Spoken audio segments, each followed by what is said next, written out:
Can you hear my voice clearly, guys? Yes, I can. Okay, thank you, Dylan. Today, we are honored to have one of the professors from our partners in Taiwan, namely Chih-Cheng University. I think for almost 10 years, we already work with Chih-Cheng University, especially for the dual degree program with our Faculty of Business and Economics. And today we have one of the lecturers at from Chih-Cheng University. His name is Dr. Chih-Cheng Lin, or we can call him Dylan.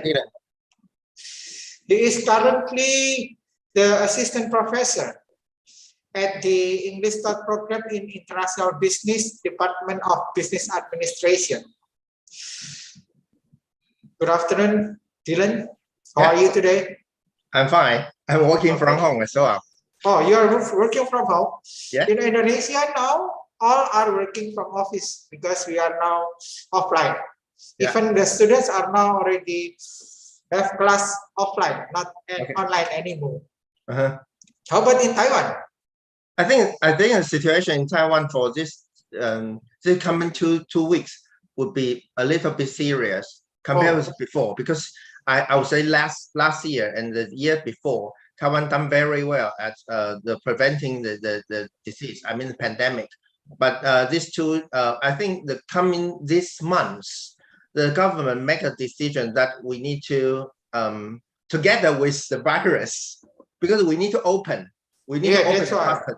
So the only way, because you cannot kill them all. So the only way they need to open the border. The border, it means something will come in. So the people need to have that.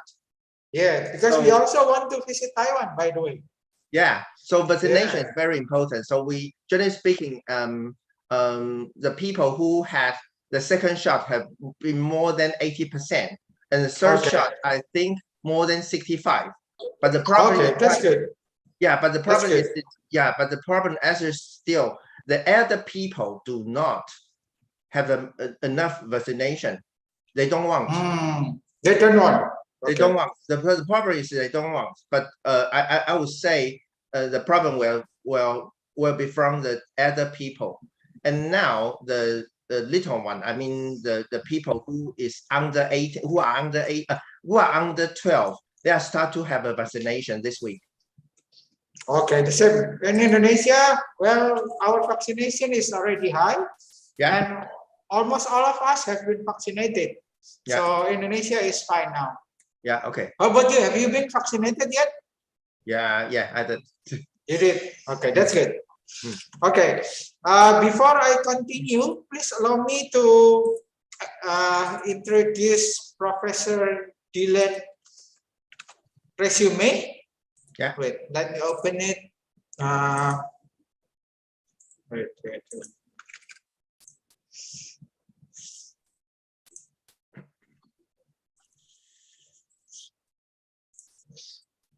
Yes, this is a brief profile or brief resume of Prof. Dylan.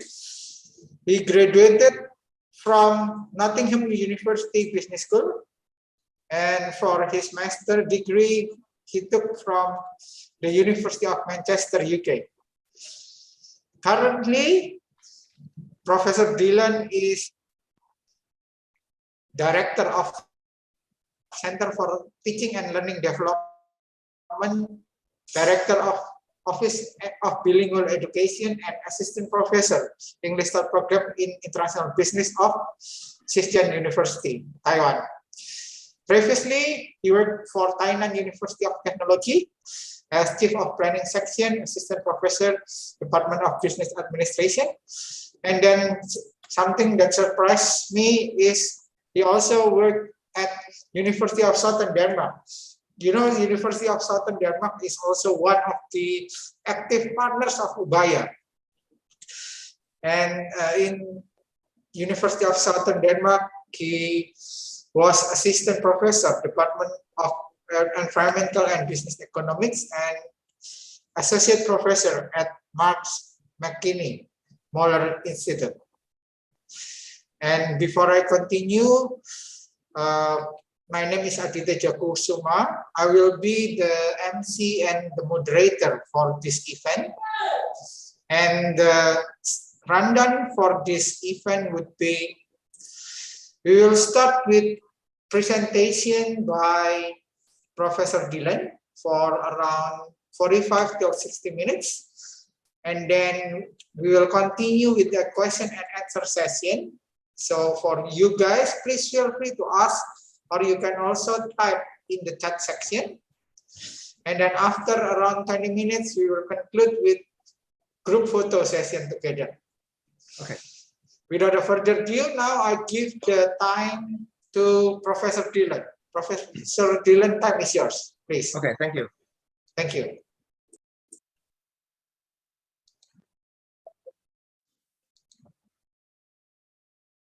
So, hi, can you see this? Taiwan's foreign trade status and investment opportunities. This slide. Yes, I can see you. Okay. I can see your slide clearly. Yes, please. So should I start? Yes. Okay. Hi everyone. It's Dylan, and you can call me Dylan, or you want to call me my original Chinese name. Actually, it's Chih-Cheng, and my surname is Lin.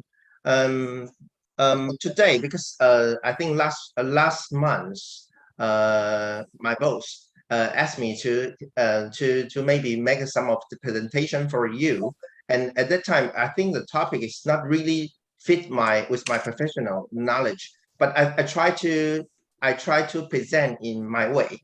And I was thinking about to introduce the international business status for Taiwan, and also consider that is southbound in Indonesia together. And then because the economic status or the business status in Taiwan and Indonesia, we have a really big difference. And then so I was thinking about, maybe I can introduce one example as a case study to Indonesia. If you can do something like innovation, maybe you can take some of lesson, or don't say lesson, it's a case, it's a route for everyone to improve. I would say that is a miracle or improvement, and that's a contribution as well. So I was thinking about Taiwan foreign trade. So because some of students may be not really familiar with the history, so I introduced some of history along with some of achievement together. Okay, I introduced myself, and I think the moderator Ali introduced myself a little bit before. So I would like to concentrate with this. So call me Dylan, and I expert in social science, or you can say the business studies. And actually, business studies divide into several principles, but I focus on innovation and innovation process. And my education background is I'm from Taiwan, and then I graduated from Taiwan University, and then I need to go to the Army for 2 years. So I retired from Army in 1999, and I go straight away. And then I went straight away to UK for education. So I got my master degree, which is the Master in Education. So that's it, MED, Master in Education in Manchester University, which is also a very famous university. If in the future some of the students would like to apply, I would highly recommend you to go there. And then I returned back to Taiwan in 2003. I faced another pandemic at the time, which is SARS. So I stayed in Taiwan roughly for a year, and then return back to UK for business. So at that time, I done some of the trading. So everything's related. So I done some trading, which is I trade some of the surveillance, so camera surveillance equipment to go to UK. At that time, I saw a business opportunity, which is CCTV. I mean the surveillance opportunity, because in 2002. UK, I mean London, have nominated for held the Olympic Games in 2012 in London. So at that time, actually security the requirement become very, very high. But because the labor fee in the UK, they cannot really increase the numbers of police. So they are thinking about to adopt the equipment instead. So this is honestly, this is a really big business opportunity for me. So at that time, I import quite a lot of the really high quality. At that time, it's Taiwan high quality equipment to go to UK. So I done some of the business over there. And then in 2006, I started to think about maybe I need to pursue with my PhD. So I apply the PhD in Nottingham University Business School. It's also a good university, maybe roughly about top 20, no, top 70 in the world. And at that time, I was thinking about to do some of the innovation studies. So my PhD actually is about innovation process. And then after I graduated, after I got my PhD, actually I returned back to Taiwan. At that time, I worked for National Taiwan Normal University. So at that time, I stayed in Taiwan for another roughly about a year, and then I got the other job in Denmark. So I moved to Denmark and with my children. So I moved to Denmark, and something in between. Actually, in 2012, I also got funding to go to Stanford. So this is actually is my life. But I would say why, generally speaking, why my research moved to different discipline because of the area.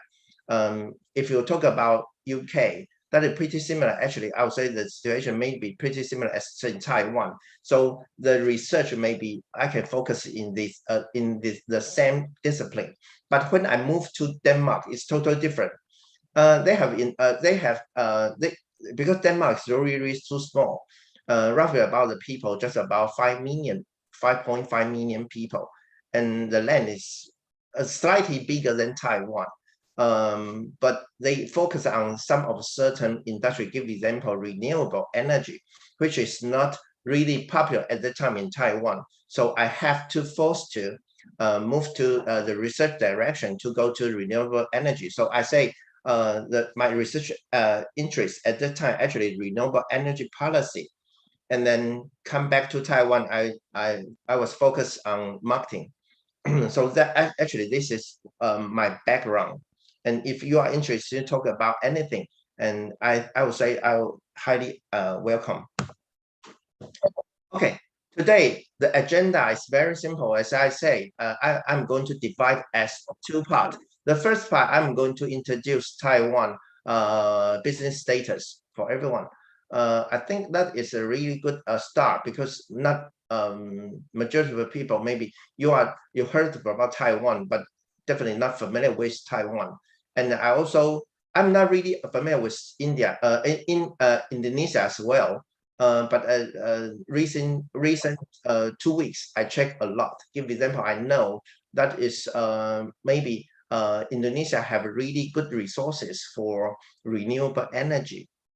And also the biggest you occupy the biggest export for palm oil. That is totally different from Taiwan. And Indonesia has really good natural resources compared with in Taiwan. And that will reveal in the future, I mean the studies you will know. So I'm going to talk about the evolution of Taiwan's trade policies. So start from, can anyone hear me? Is that okay? Yes, we can hear you clearly. Yeah. Okay, good. So I think the quality is really good. And even the people have more than 71 participants, which is good. Yeah, good. Okay, so internet's no problem. You know, that is great. Internet's no problem. And that is related to the foundation infrastructure. So I know, so clearly we know actually foundation infrastructure for communication in Taiwan and Indonesia has no problem at all. Good. So starting from 1950s, I've said, okay, as we know that World War II ended with 1945, and Taiwan had been occupied by Japan from 1895 to 1945 for 50 years. and Japanese actually Japan occupied Taiwan for a period of 50 years, and then after 1945 they returned Taiwan back to Chinese government at the time. But there's a civil war between Chinese government and the nowadays we know the mainland China. They have a really serious conflict. So civil war between the Chinese government, I mean the Taiwanese government and mainland China government. So it's pity, but it happened. So they set back to Taiwan as I would say a light island or barricade. It doesn't matter. It look like this. So at that time, because there's a war, so initially actually Taiwan need to improve. So but there's nothing we can do. We have really limited agricultural equipment, very limited resources. But I know at that time, Taiwan is also very famous on sugar export because of the location. So the first import situation period from 1950s. So we need to import everything back to Taiwan to do some promotion or to do some production. We also receive a lot of help from America. And then in 1960s, during 10 years, we did some of the improvement for foundation in structures. So at that time, we also promote some investment and export. And we establish the export processing zones. We need to do some processing. So currently, still in Taiwan, actually OEM are still very important in Taiwan. And so at that time, we also developed export-oriented light industry over here. Okay, and then everyone faced the oil crisis in 1970s. I think it's that second oil crisis in 1960s. So at that time, actually Taiwan start the other because you need to survive. So we need to change the strategy. So increase the local content in different and the raw material because output. I mean at that time export have a difficulty because of the oil crisis. The transportation fee getting a lot higher compared to before. Think about currently because of the war, because of Ukraine the war between Ukraine and Russia. And before that, we think about the COVID-19, and everyone knows the transportation fee getting maybe 3 times more or 4 times more, even 5 times more. But still, the schedule is not really accurate over there. So sometimes the schedule always delayed for more than 6 months. And then at that time, we need to focus on the local, I mean the local continent or the goods for this one. So 10 major construction projects start. At that time, the Taiwanese government think about if in the future, if oil crisis pass away, then we need to focus on the export. Then the most important thing for the foundation infrastructure would be the transportation. So at that time, we start to build the high-speed superhighway, and also we try to localize all the railway into electronic. So not only using the diesel, but also electronic. And Taiwan is so tiny and small. So at that time, we built up the electronic railway across Taiwan. So that's a really good foundation for us. I mean, for Taiwan's government to improve in the future, because actually transportation is a key. So in the island, they focus on, they finish not only transportation by road, but also they focus on the rail, because the railway always can transport much more quantity of goods. So, and then we move to 1980s. So at that time, we're thinking about, okay, can we stop the military situation with China? So at that time, we think about, we need to move everything to liberal. So we have a liberal zones as a direction of development. So we also expand the domestic demand. And then at that time, we think about in 1980s, during, I assume that majority of people knows TSMC, Taiwan Semiconductor Manufacturing, TSMC. Actually, TSMC established very early in 1970s, but in 1980s, they focused to establish Hsinchu Science Park. So after TSMC, the Taiwanese government think about we need to have sort of the cluster, because you cannot work alone. You need to have a group of people, or say cohort. So you need to strengthen. At that time, with Chinese government think about actually semiconductor would be the future. One of the industry, it would be a future. So in 1970s, TSMC started to set up the company in Taiwan, and then in 1980s, they think about they need to have a cluster. So the first science park in Taiwan actually from Hsinchu, that's in 1980s. So it also expand R&D expenditures. So that's actually some lesson actually also from the Silicon Valley. So that's a route for Taiwan. And then in 1990s, so at that time, as everything is, I would say, in 1980s, the strongest economy zone would be Japanese economy zone. And but in 1980s, early of 1990s, there's bubbles. The economic bubbles happen in Japan. They have conflict with the Americans. So at that time, actually Japanese face really serious economic bubbles. So not only in the trading, but also in some of the economics. And then Taiwan tried to take over that. So, and also we make the Taiwan as try to make Taiwan as an Asia Pacific region operator center. At that time, we were thinking about this, but I think that is failed. And also we joined the APEC. So, and also joined the GATT, General Agreement on Tariff Trade.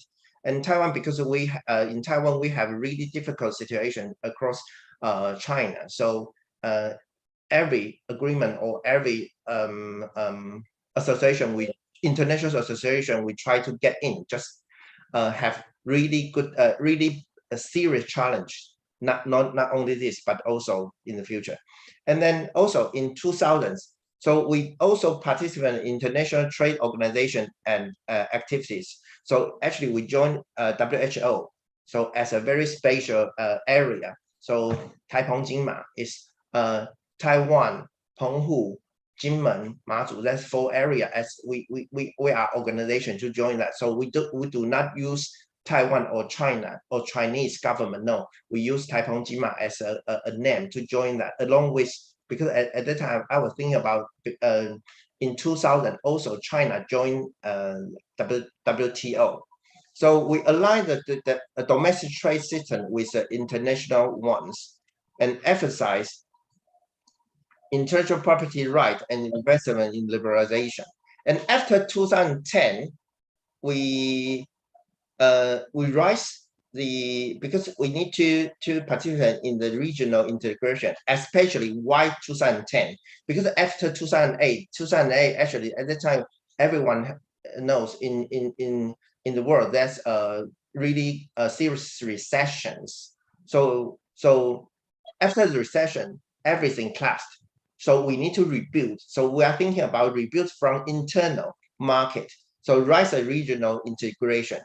And then we also propose the new southbound policy to the other, the southbound policy in Taiwan, actually talking about 6 very important economic partners. Indonesia is one of them. Indonesia, Vietnam, Malaysia, India, and Philippines, and maybe Singapore. So 6 very important countries for Taiwan. I would say the economic development. So currently we focus on this. And then evolution of Taiwan trade policies. So Taiwan, the high trade dependence. So you think about, because Taiwan is so small, really so small. So we highly depends we have a highly dependence on the trade to the overseas. So start from the number actually start from the 1969 until 2019. Actually, in 2002 we joined the WHO. So rapid growth in the trade over here.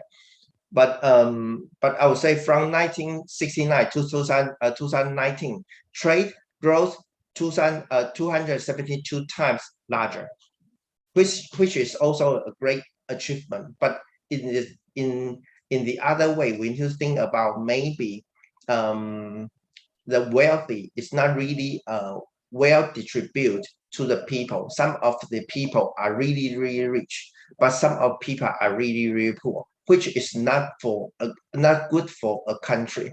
So we need to avoid that, especially if the other country would like to follow. You need to be very careful about this to have an equal distribution. I mean, the wealth to the people. So I would say that is really important Taiwan trade milestone in here. So total foreign trade value, and currently we reach 614 billion US dollars per year. So you see, in 2009 we have everyone experienced the global financial crisis. I think this is the beginning of Lehman Brothers, and we need to think about maybe currently we have crypto, so the online currency also have really disaster. I don't know because we're not going to talk about the online. I mean the Bitcoin something, and then move to the Taiwan trade in goods. So you see, the total trade value just remain maybe pretty stable, but always export is higher than import. So Taiwan actually is an export-oriented country. So consider with a big, even in Taiwan, the population is high. The really tiny small island, about 36,000 square meter, is really small compared with your country. But we have 23 million people, so the density is really high. But still, the inner market is not as big as you expected. So we always focus on the trading export. And then according to the WHO, Taiwan was the top 70th largest export importer partner. And I know that your country would like to be the top 5 strongest area in the world. So that's from you, as I remember, that's from your the announcement from your president in 2018. Can do a lot. So development of Taiwan's foreign trade, change to export and import. So you see, the main import and main export. So generally speaking, from here we call if you know the trading code, we have the custom trading code, HS code, and then you know that actually if you check that HS code 85 is about the category about electrical machinery and equipment. Compare with the second one, machinery and mechanical appliance, that's something different. I say HS 85 is something like the part. If you want, they import they export a lot of part. The part for machinery, the part for mechanical, the part for electronic part. Give example, maybe semiconductor chips. That's also the part. So the main equipment for export that actually is from HS 85. And what is the machinery and mechanical appliance? Is something like we done some of the machine, the full machine to do the export. So Taiwan actually is really good at the part processing. instead of the whole as a brand to do the export. So you see, in the past 10 years, proportion of electronic mention HS 85 and this one and 84 are increasing, but still, I would say the part occupy the majority of portion. So as I say, if you talk about TSMC for semiconductor, so TSMC never produced a full product, but instead of chips. So we have chips. We instead of TSMC as a product, we don't really sell, give example, as a product, give example, television set is a product, Walkman set is a product, or we talk about iPhone, the full iPhone is a product. We don't really do that. We, of course, we have sort of the mobile phone, but compared with TSMC, I would say the portion is just a little bit. And then we talk about the changes to the major trading pattern and trend. So give example, the major actually still in Taiwan, I would say after 2000, China become China including UK become the main export destinations, and no matter in 2009 2019, and the main source for import is different. I would say main source for import would be from Japan, because Japan is always our in Taiwan is the major product from Japan, and some of the raw material also from Japan. And you think about, if you talk about TSMC, some of the chemical, really high quality chemical are from Japan because they have patent. And talk about the machinery to make the foundry, I mean the fab over the foundry, semiconductor, maybe they're from European country. Give example, that's a very important company called ASML. ASML, that's actually original from Netherlands, I think, Netherlands or Belgium. They are really good at to do the provide the machine to Taiwan to do the manufacturing for chips. So EU, United States, and some of them actually, you see, the main source for import actually from Asian. Asian actually talk about the southbound. I talk about those 6 countries, including Indonesia, including Singapore, including Vietnam, Philippines, India, and Malaysia. So they are extremely important, also extremely important to Taiwan. And you can see actually in 2019, and I would say Asian countries increased slightly a little bit to Taiwan. So think about Japan, but Japan decreased a little bit. But still, US increased a little bit because after 2019, at that time, is President Trump. So they focus on Taiwan development.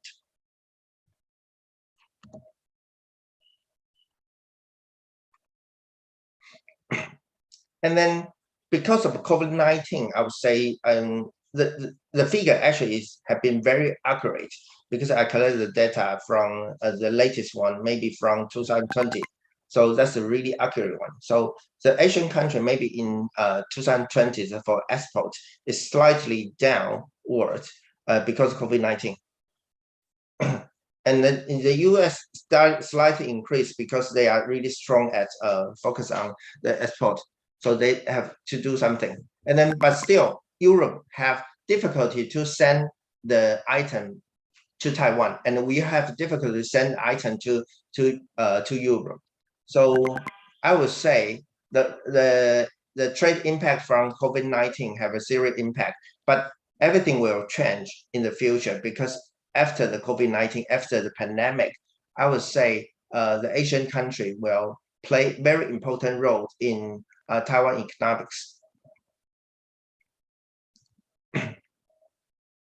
So you can see the growth rate down to because of COVID-19. So export from here, for example.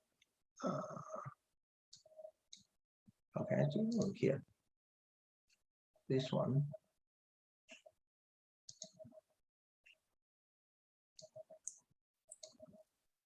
because of COVID-19, because everyone have difficulty to do the trading. So actually, textile and textile articles dropped serious 22%. That's a lot. Chemicals also dropped. Plastic, rubber, and articles, that is dropped. Machinery dropped.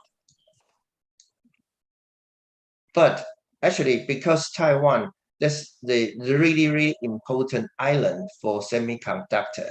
So you see the electronic components increase quite a lot. And also information communication and audio and visual product increase, these two. Because Taiwan occupy resource and I would say the majority of the very important company to produce those really high quality one. Actually, that's located in Taiwan. So actually, it's for still in Taiwan, but compared with the other industry, only these two industry increase.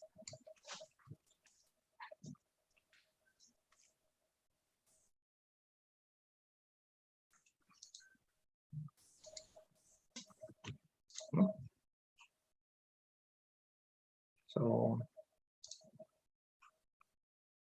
how can I do? Yeah. Oh yeah. Oops. Yeah. How can I clean that? Yeah. Can you? I don't know. Can I clean that? Wait a moment.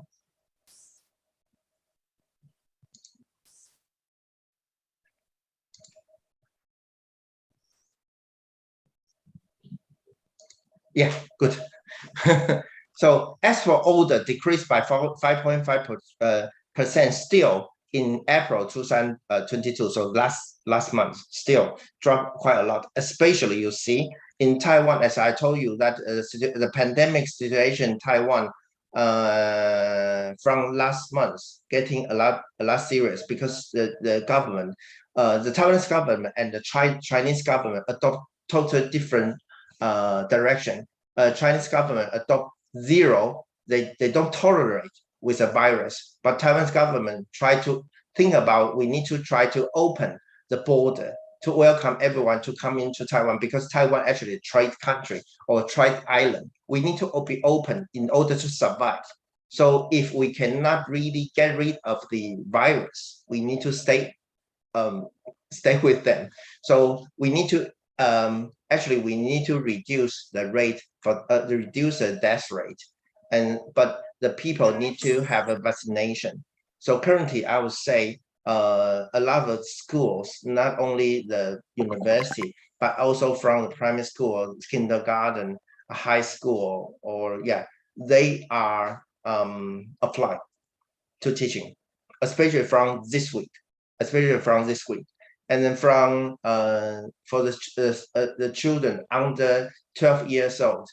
From last week, they start to have a vaccination because previously they don't have a vaccination because actually those vaccination company at that time when they do the examination when they do the check or when they produce the vaccination, at that time they don't really consider the people who have a little age. But currently they done all the supporting document already. So currently is no problems. So the Taiwanese government tried to do the injection for vaccination for the people under 12 since last week. I think it would take another 6 months to complete the process. Wait. Okay. And then also Taiwan is, as I mentioned about Taiwan is really important.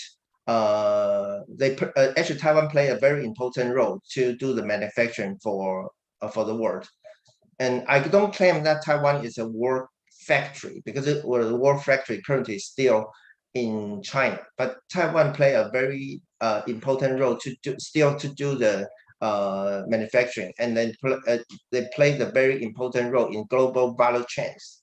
So as I mentioned, that Taiwan don't really have really famous brand, as you know, but at least you can remember some of the brand, but not really famous as maybe Google, maybe Apple, Google, Skoda, Volkswagen, or maybe Rolls-Royce, anything you know, and maybe some of the company maybe from ABB actually from Germany, or Bosch from Germany, or Japan, you know, Kawasaki, you know, Mitsubishi. That is really big company for producing all kind of the product.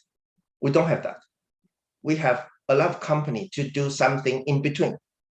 So they can place an order, and then we can, in Taiwan, they can produce a part to them. So give example, Tesla. Actually, in Tesla, there's a car. There are more than 60% part are manufacturing in Taiwan. We don't manufacturing for Tesla, but we done a majority of the part. Actually, that is in Taiwan. So Taiwan participate in the global, the position. Actually, Taiwan has really serious as the top one. You see, the GVC, Global Value Chains, the position index. Actually, Taiwan is highest. The second one followed by Korea, Japan, China, and United States. No matter when, even currently is a little bit lower, but still compared with the other countries, still very high. And then the participant in GVC, I mean the global value chain, has experienced a slightly downward trend in recent years. It's because especially starting from 2012, then you think about China, get everything back to China to the manufacturing, so getting low. And then also some of conflict after 2015 and 2018, that President Trump go into the power, and then at that time start to have a war between America and China. Think about there's some of conflict. So we need to, you need to think about when two superpowers have conflict, then the other country need to think about how to survive. They will focus on the domestic market compared with the international market. So we have slightly downwards during this time. I will assume if we put Indonesia indication into here, I would say maybe we can get pretty the same line in here.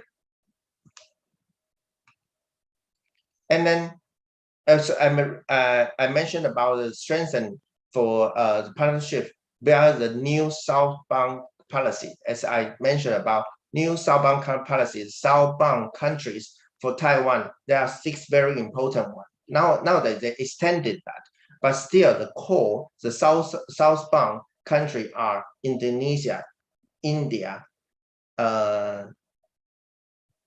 Philippines, Singapore, and Vietnam. And then, so we have a lot relationship to each other, but currently from the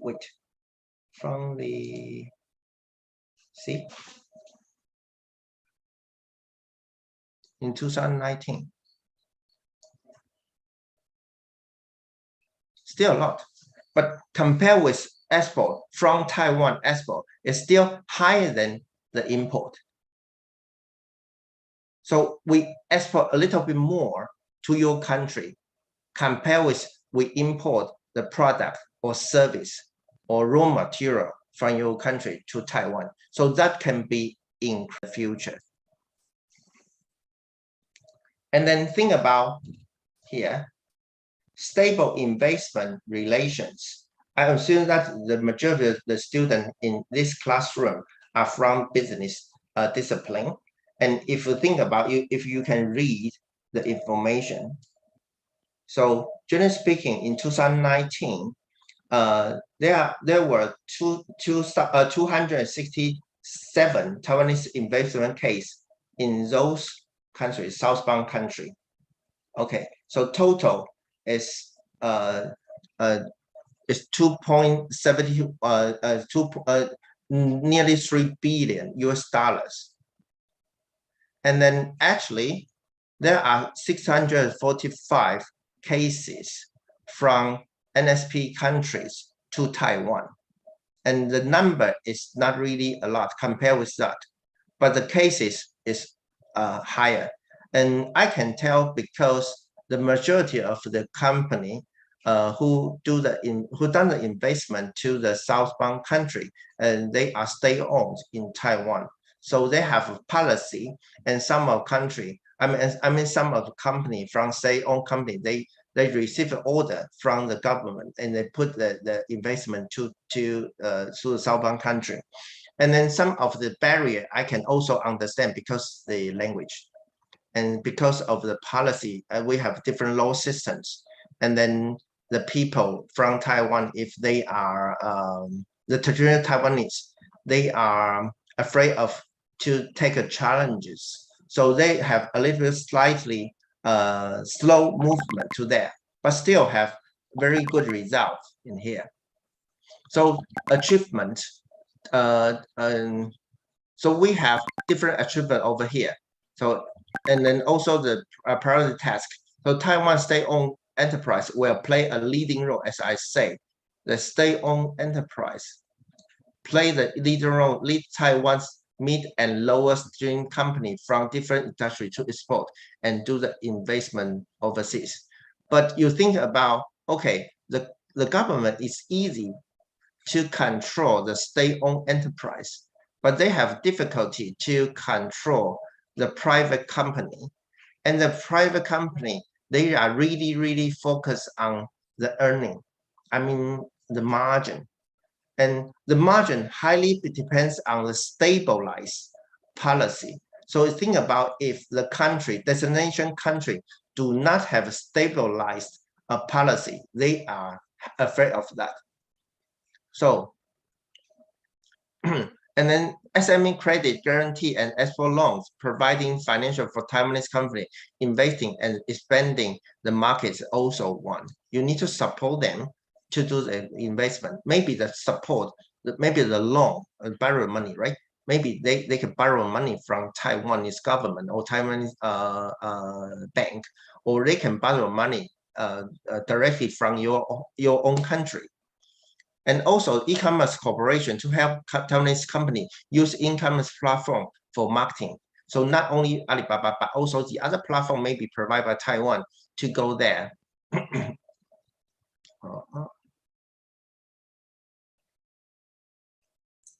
So Dylan, it is 15 more minutes left. Oh, 15 more. Okay. Yeah. Thank you. Wait a moment. Delete.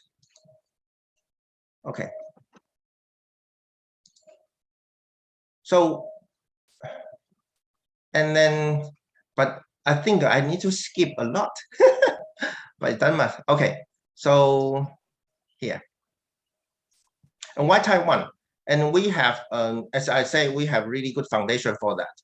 So I'm going to talk about the investment opportunity and some of the, if you think that's interesting, I can mention about some incentives and some investment service afterwards. So why Taiwan? So if you want to do the investment in Taiwan, think about you are expat, you will be the expat in Taiwan. You think about how to survive, to live in Taiwan. You think about how to eat in Taiwan. You think about, are they friendly? You think about where to live, and you think about how about the living cost? Is it too high or not? How about you think about the security?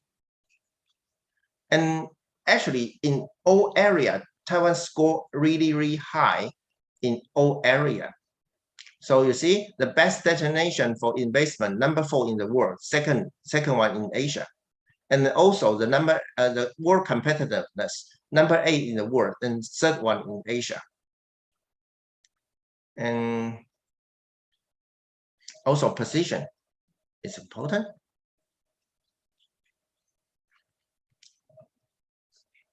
And we have different R&D capacities. So if you want to get help, they will help you. You can go to maybe biotech They have that one. They also have industrial technology research institute. They have automatic research testing center. That's apart from Tesla, they have the other group of the member to do the future vehicle development. They have China Productivity Center, and also think about the really high education level in Taiwan. So more than 53 people have better degree in Taiwan, and also roughly about 10% of people have a master degree in Taiwan. So, and then that's very important if you would like to do some investment or establish some of business in Taiwan. Think about the quality of life, maybe number one, and the working condition maybe the number one. Even I'm a little bit curious about working conditions top one in Taiwan, and also the health and welfare. I can guarantee that one is really top one in Taiwan, and because the actually health and welfare, you can pay just a little bit amount of money, and you can receive really high quality of health and health insurance in Taiwan. And of course, the people are really friendly in here, and cost of living is really low compared with the other major city in the world.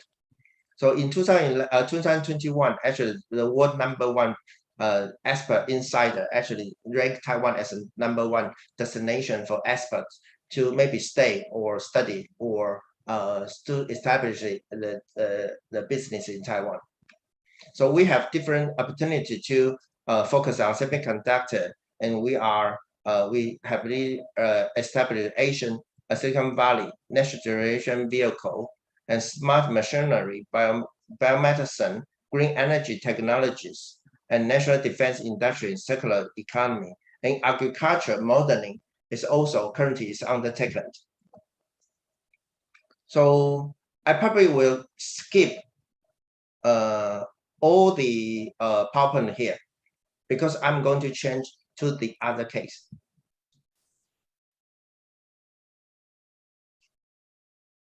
There's a lot they promote, and they really done really well. Okay. And Finish? Yes. Here.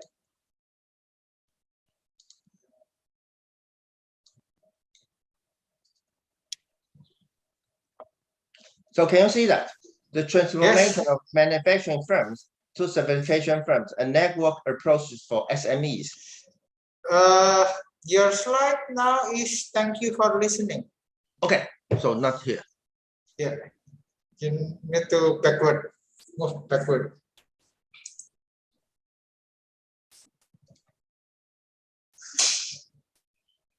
How about now? No, it is still on the last slide of your presentation. Okay, so I will say stop. How about you stop share and you reshare screen? Yeah, I start to Reshare it again.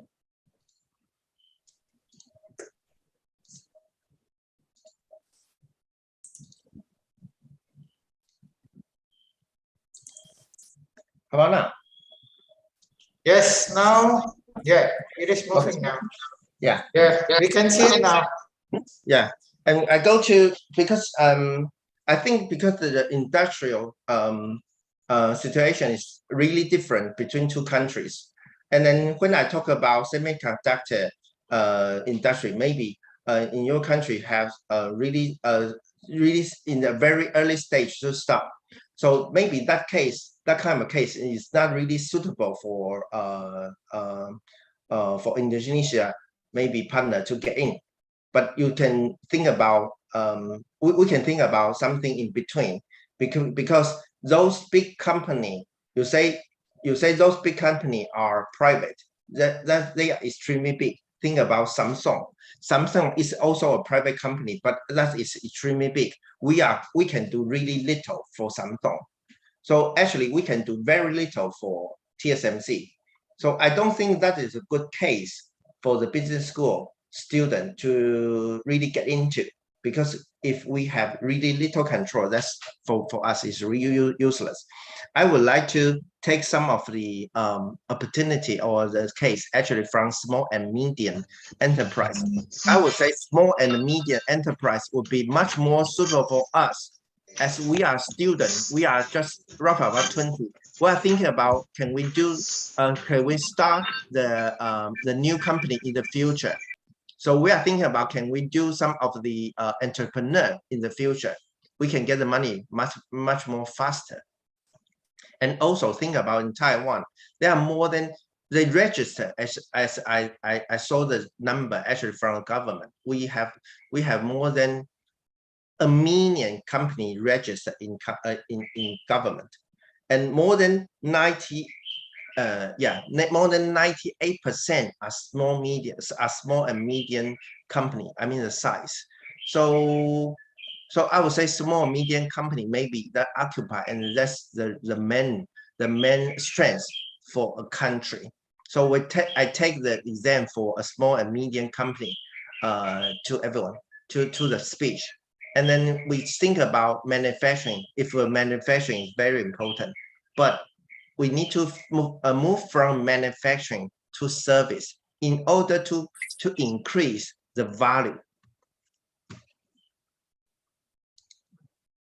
And then I give an example. This example is a case study, very interesting. In the old day, think about a dishwasher company. The top one dishwasher for you, think about dishwasher. Which brand may be the top one?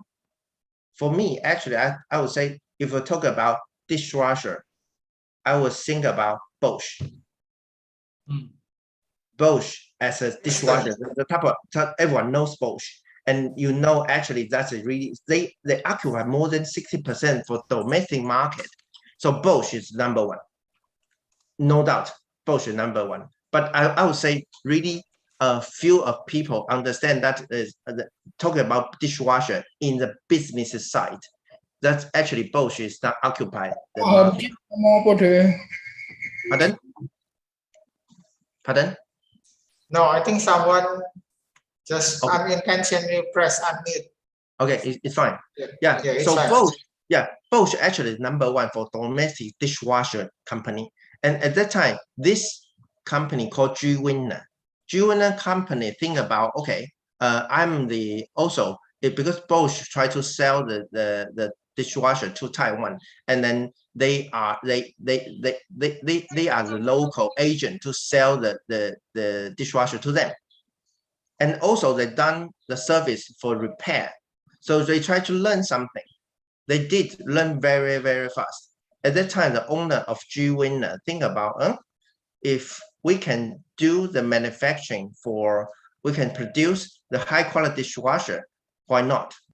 And then at that time, they saw a business opportunity, which is, I would say the business opportunity is correct, but the way is different. The way is not really, really correct over there. So think about the Asian dishes. When you had the dinner or when you have a meal somewhere, the dishes size, the plate size are different. We can have all kind of plate size. Maybe something deep, maybe something flat, and something is big and something is small. And we use a lot of bowl over there. Compare with the Western one, maybe they are really standard size, maybe 22 centimeter, 23 centimeter, biggest one, maybe 30 centimeter, like this one, and that's very thin. They can really have a standard size to put the dishes into the dishwasher to have a clean. But in Taiwan or in Asian country, we really have different eating style. So think about, if you go to a department store, give example, maybe the department store in Taipei 101, you need to go to have a lunch or a dinner, have a meal over there. You go to the food court. And maybe one booth of a food court, they need to serve for 1,000 sets per day. They need to hire people to wash the dishes, which first of all, they don't have a place to wash the dishes.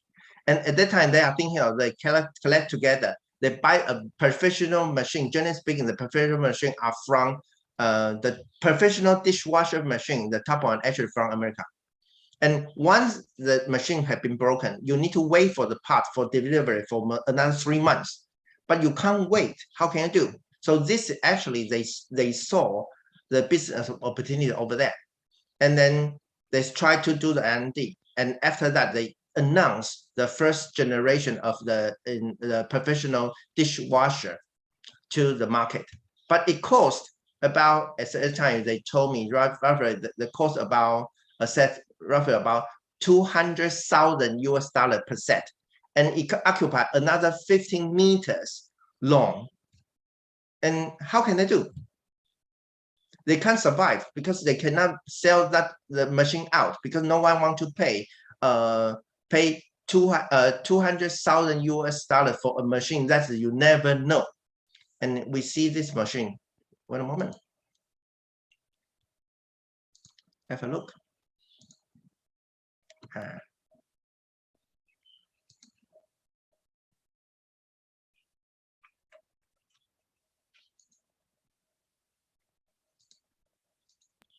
Can you see this one?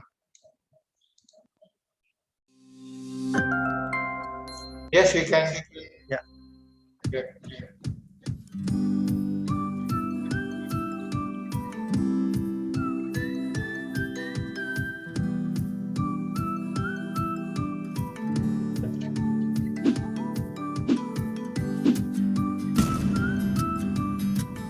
Chien energy efficient commercial hood type dishwasher with quick selection modes to add your using convenience. You could choose the bowl type or plate type and even cup mode. And you could preset the timing and the times you want to wash. This commercial dishwasher can help you to save your energy, water, labor, and your precious time. This is the best kitchen aid for all the restaurants and your best choice.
Okay, I stop here. And then wait. Back to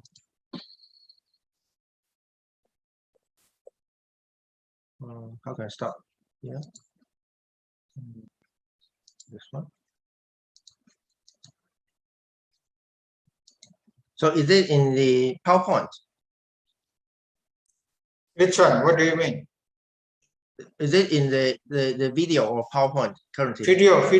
Now Video. it's still video, but you already stopped it. Yeah, I'm going to Back to the PowerPoint. I need to go to PowerPoint. Back to PowerPoint. And then I disconnect it with this one. Okay. Mhm. And then disconnect it. And this one.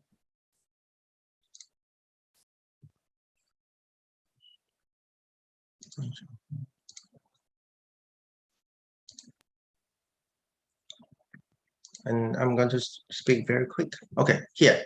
So give example. I skip the methodology part. I think that the experience is much more important than anything.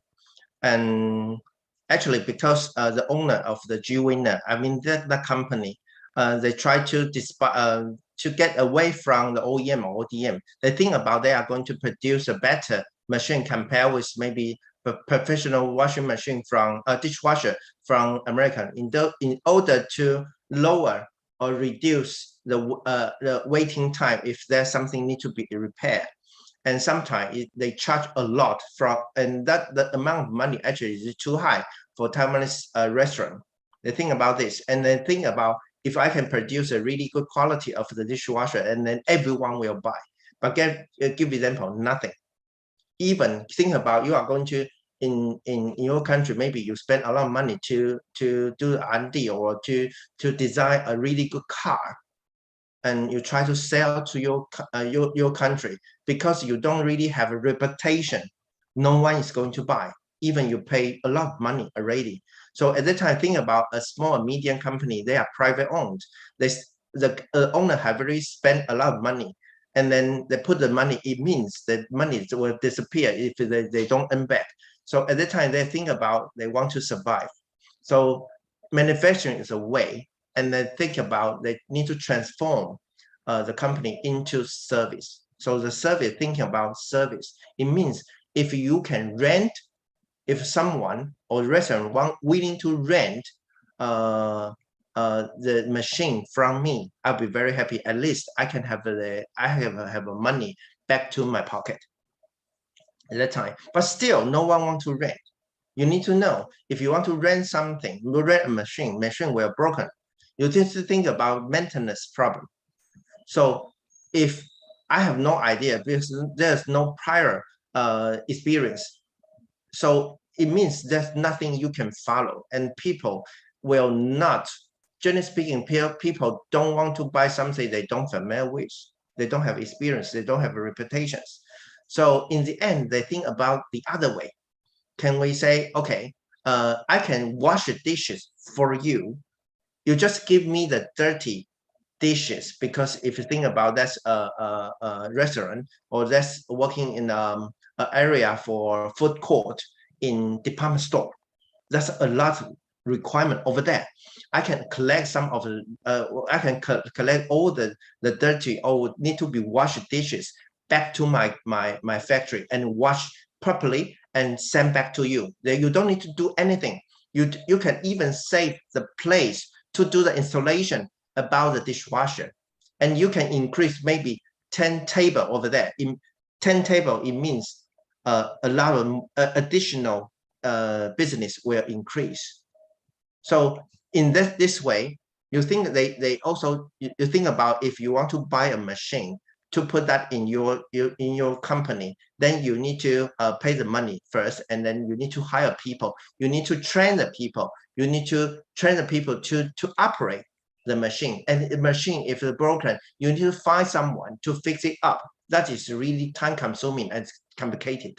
But if everything is done by the company, I just received a really good quality of cleanness a dish, that would be great. So this is actually why they think about the other ways, try to survive and transform everything into service afterwards.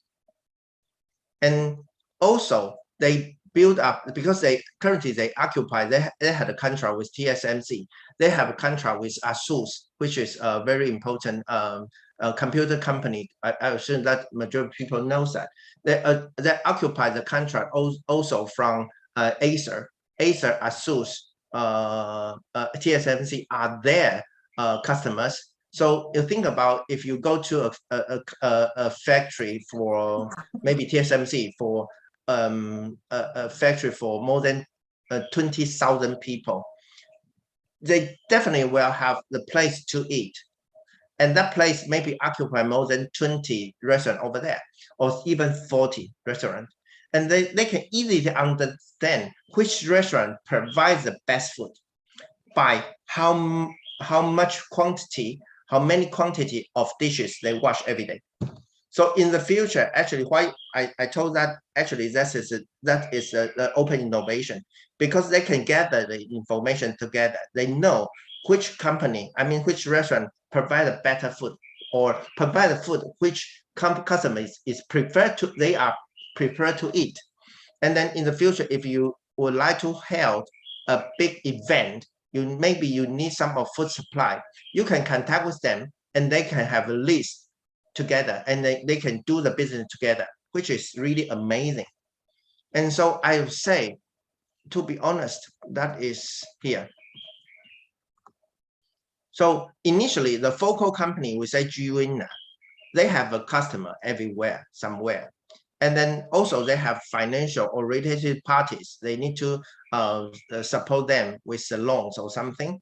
Then also they have competitor. The competitor is a very interesting one, because they established the company to Shanghai as well. And Shanghai, actually, they have in China, they have sort of the people, I mean, the individual people to wash the dishes. And they think about, okay, in the end, they say to those kind of people to provide the individual dishwashing service people, say, okay, you bring me, they bring all the dishes need to wash, and I wash for you, but I just charge you half of the price. And then the individual people actually is always two people at a time.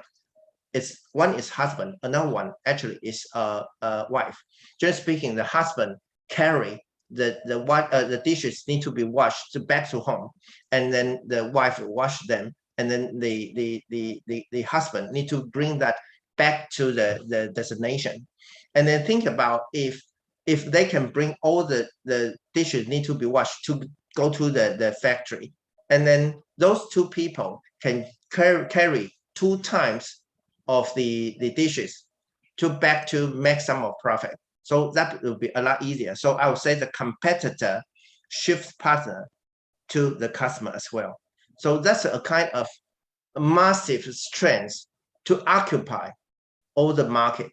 And I would say that also a good example for Indonesia company to work together, because in Taiwan or in traditional Chinese, maybe the business competition always too serious. You don't really have a friend in business. But by this way, you can make everyone survive, and you can also increase the business. And also you can increase the business, and actually the business quality become a lot bigger and a lot better compared with if you think about to wash the dishes individually by your hand, compared with if you wash the dishes using the machine to wash. If you experience that dishwasher to wash your dishes, you know the quality really high, and you will feel a lot satisfied and safe. Hi, So, Professor Dylan. Yeah. I think now is a QA time for Ubaya student. Okay. Thank you. So Adi will inform the student to ask you a question. Okay, thank you. No problem. Thank you. Okay, thank you, Dylan. Well, Professor Dylan delivered quite a bit of a long presentation. Then now we will directly go to the question and answer session, where you can ask questions to Professor Dylan through chat room or through speaking directly. Okay. For the first batch, I will open 2 batches, and for the first batch, I open for 2 questions. Professor Dylan just share about a company called Chih-Cheng Yeah, Chih-Cheng Lin. Lin as a dishwasher company, a company that produce dishwasher one. Yeah, And- and actually the company, currently the revenue is more over than 6 billion Taiwanese dollars per year. Yeah. And the people just have less than 150 people. Okay. Yeah. Any questions, guys? Please. I also see Dr. Heri Pratono. Dr. Heri Pratono is head of the economics department of our faculty of business.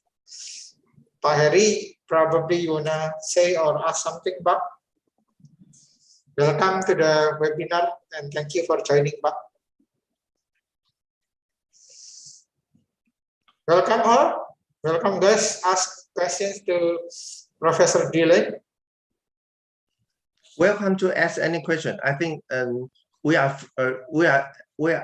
from pretty the same culture.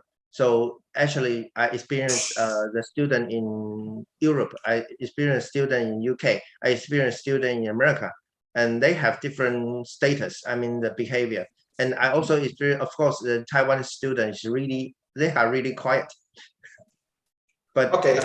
I would say if you want to do innovation, if you want to do the business, you need to be proactive to ask questions, even maybe there's no clue, but still, let's first try.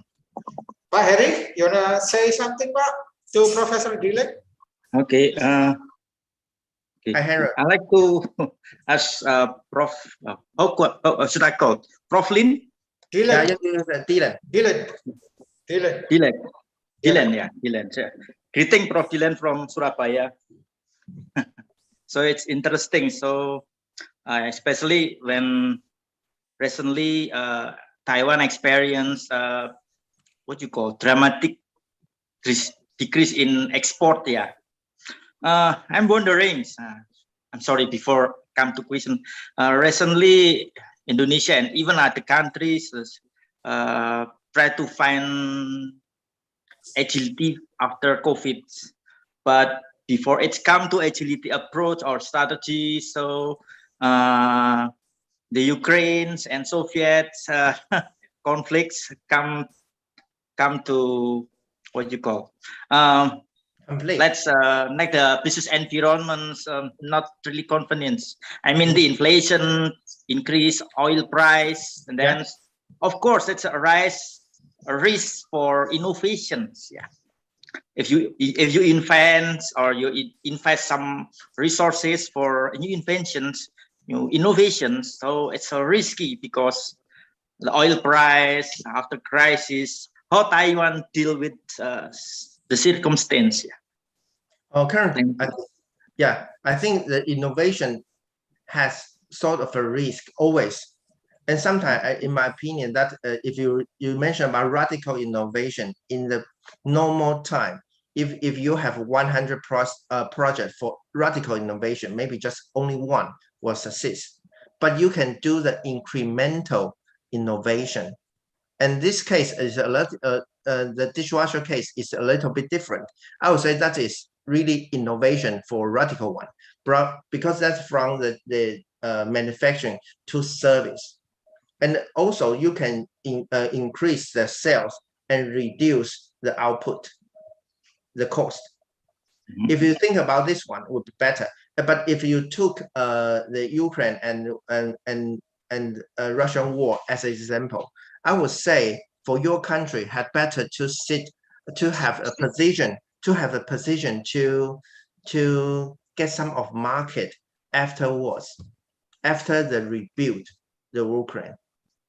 And actually, you do have a lot of chances to do that.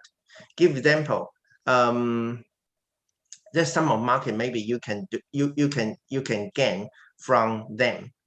Previously, actually, the Ukraine actually occupy the majority of the sunflower oil, but currently Ukraine have been destroyed. So next year, the cooking oil, the price should be increased quite a lot. But we can do the palm oil. I would say palm oil, maybe your country occupy the other 70% in the world. So that is really, really good place. I mean, for the raw material. So everything, actually, if you really think, you sit back and to consider, you will always have a route to go. So this is one is a spot, but the others always, as a government, I would suggest the government need to put some of the energy or the resources into R&D to search something is really interesting in the future, along with some of the your background. Give example, in Taiwan, the Taiwan's government tried very hard to do the transformation for the energy supply. Previously, we rely on maybe 20% of the energy supplied by nuclear power, but nuclear power is really, really too dangerous. So they are thinking about the renewable energy. So they try to establish the windmill, I mean the offshore wind farm to Taiwan. As of course they have faced a lot of challenges, but they still need to do. And you need to know that the very strong country for renewable energy, especially for wind energy, actually is from Denmark. And those Danish company, maybe they really have a really good technology, but you need to know actually as I'm a Taiwanese and I was working in Denmark, I know some of trade.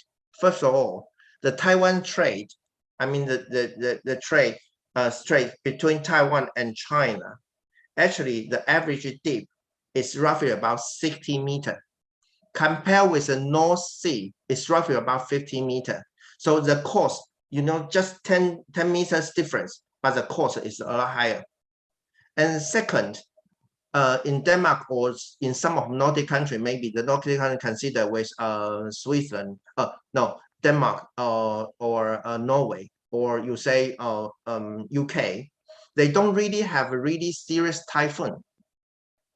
But when the summer it comes, the typhoon in Taiwan is just too serious. I assume that majority of the European people never seen the typhoon like this, and they don't even consider if your country would like to establish the offshore wind farm in your country. Maybe the typhoon is also very serious. So all the standards are not really fit into. It's not really fit into the area in Taiwan, so they need to put another resources to that. But we can consider maybe your country can really do some solar panel. Solar panel is very important because the area you really have the solar panel, the sun energy, the solar energy, they don't require really strong sun, but they require really long period of sun. But you do have a really long period of sun for daily. Give example, maybe you have 16 hours per day for sun. It doesn't matter as long as there's a sun, it doesn't matter if the sun is very strong or not. If they have sun, then you can have energy. So that's also a potential, to be honest. So so far I can see that because I'm really not familiar with Indonesia, but from these 2 weeks, I was thinking about maybe these two in the future. Maybe I can do some business as well. Really interesting one. Yeah, thank you very much. Yeah. One more question, is okay? Yeah. One more question, yeah, please. Okay. I have one more question. What food security? What do you think about agriculture in Taiwan? Do you still consider about the role of agriculture? What do you mean? I mean, if you talk about global value chains, yeah, we really depend on other country and especially to supply food, for example. Okay, and do you think that Taiwan can survive without any support from other country, or do you maintain, for example, meat from Australia, or maybe corn from US, or you want to make it or any strategy from Taiwan that you will not import anything from other country because you You can Substitute. supply all the food that you need. Regarding the food, I think currently, because the main food in Taiwan, maybe I will talk about rice. And rice, maybe they can supply for roughly about 60%. So still, rice is okay. Rice is okay. And regarding the meat, maybe because in Taiwan, their main meat actually is pork. So I know that maybe that's forbidden in your country, but main meat actually is pork. And the other country which is really have a really good supply of pork actually is from Denmark. And I would say, yeah, if I was in Denmark for 6 years, and I was visiting the pig farm, and only 2 people can feed up to 9,500 pigs. That's really a lot. Everything is automatically to feed, to clean the house for the pig, to clean everything. And also they can collect, because the pig is livestock. So livestock will have a CO2, right? And livestock also have the temperature, because we are animals.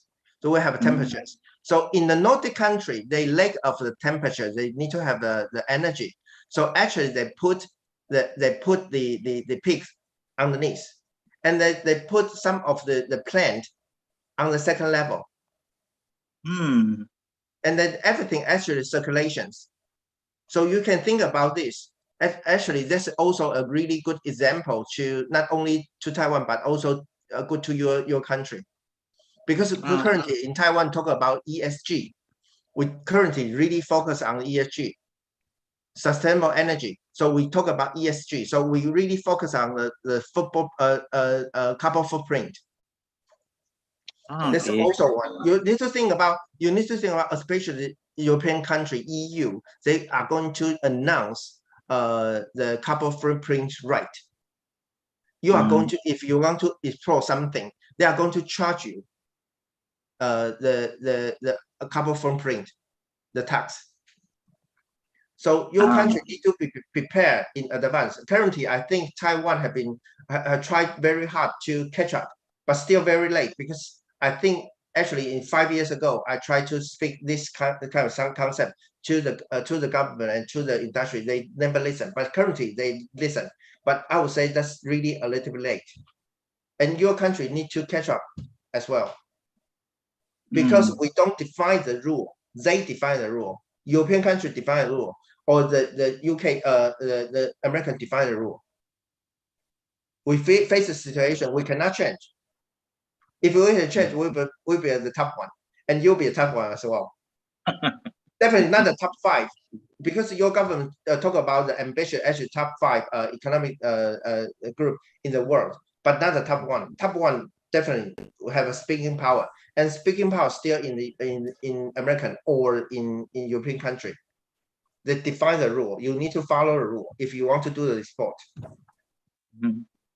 Of course, if their service and product need to sell to your country, then you have a bargaining power. Give example, India have a really serious bargaining power, because India have really big market. Your country also have big market, but think about if you want to do it, it's Apple. Apple always make much more money. You need to follow the rule. Be prepared in advance. Okay, thank you. Okay. Now we have, thank you, Pak Heri. Thank you, Prof. Dylan. Yeah, We have 2 more last questions. The short one, hope Prof. Dylan can also answer it shortly. What should students like us study in order to evolve our country into an export-oriented country like Taiwan? Because of course, having a great surplus in trade balance is very good for a country. And the next question, also from Lukan. Which one is more profitable, to invest or improve nuclear power station or other renewable energy like water, wind, and solar panels? Remember, considering we are currently lacking storage for energies produced from renewables, there just aren't enough batteries, and on the other hand, nuclear power station, if handled and built correctly, can be very, very safe. Which one is more profitable, do you think? Okay, that are 2 last questions, and then we will conclude after that. Okay, so should we talk about something like the renewable energy? Yeah, which one do you think is better between renewable energy and nuclear station? Which one do you think is more important? For me, actually, I would say if you can have a stable energy supply would be good. And you in your country, because your country has really serious volcano over there. Your country is really big. The size is really, really big. I mean, they're very wide and very big. And some of the place actually have a volcano. I think currently still have no one have a clue how to deal with the nuclear waste. So I will go for renewable energy. Renewable. But some of students mentioned about we have difficulty to build to store the energy. Yes, that's true. Currently still have some of the difficulty because building a artificial battery actually very expensive. So previously think about the other country actually think about to build out the water dam. Because we have, if a water dam put in the higher place, if you don't use the energy, you can pump the water downstairs to their water plant. And if you need the you need the electricity, they can do the generation about electricity. So actually, the water dam is a natural big battery in the world. But I don't know the situation in your country. Maybe if that it can be happen in Norway, because Norway they have more than 97% energy actually from the they have more than 97% for hydropower, and then maybe 40% in your country maybe for the thermal, for the ground. Maybe I don't know because I don't really familiar with the thermal one. Maybe thermal, because I have no idea if the thermal energy can be commercialized. In Taiwan, they don't really have the really good technology to modify or so commercialize the thermal energy. Maybe your country have that, and the thermal is you won't run out of it. You have a volcano. You think about maybe you have some of the technology. Maybe you can adopt from Iceland. Iceland also have really good thermal ones. Yeah. Okay, So, thank you. thank you. Thank you, Prof. Dylan. So I think that is the conclusion of our session today. As I promised, before we conclude, we will take photo together. And then, guys, don't forget to fulfill the attendance list, and it is on the chat room, on the chat section here. Because from the attendance list, you will get the certificate. Okay, Bu Josie, we will do the group photo together, Bu. Dylan, just one final session of group photo. Please, guys, don't forget to turn on your video. Okay. Turn on your video. Okay, thank you so much for the. Okay, thank you, Pak Adi. I'm so sorry, my laptop camera was there are an error in this, so I will not will appear in the screen. But I hope all of you will open your camera, and so we can take all the photo together. Okay. No, Actually Mr. now, Dylan, I will. my camera has some problems, so maybe we can use the logo of Chih-Cheng University. Sorry about that. No problem, Bella. Thank you for helping us. Okay. Okay, I will. Give us comment 1, 2, 3, ya, Bu. Counting on it. I think I will still waiting for the other student to open their camera. No problem. Just leave them. Pak Heri, if you wanna turn on your video, Pak. Okay. Okay, Bu, you can start. Okay. Yes. I will start now. 3, 2, 1. Say cheers, everybody. Cheers.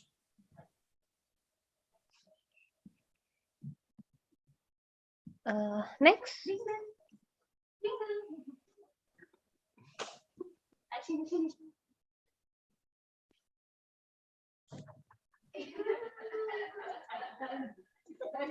Now the last. Okay. So the photo, okay. The photos will be emailed to you guys Thank you. along with the certificate. Yeah. Okay. So I want to thank have you. a thank you. Yes. I want to have a photo from Bella. Can you send to Bella? Yes, I will Thank send you. it to Bella, of course. And how hope to see you in Taiwan See you in Taiwan. Hopefully, and your everyone. government will open the border soon. I hope so. Hopefully, that's it. Yeah. Our hope. Yeah. I got 8 students from your university. Yes. Yeah. We said it. Yeah. So send to me. Okay. Yeah. Thank Thank you. you. Bye bye. Thank you, guys. For Bye-bye. participants, don't forget to fill this absent attendance list. Then also the evaluation of the survey of this webinar. Okay, and all are in the chat section. Please feel free to fill and complete all of this attendance list and the survey questions. Okay.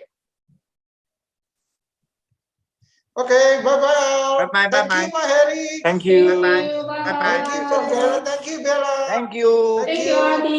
you. Thank you, Professor Bye. Dylan. Okay, thank you Bye-bye. all. Bye-bye.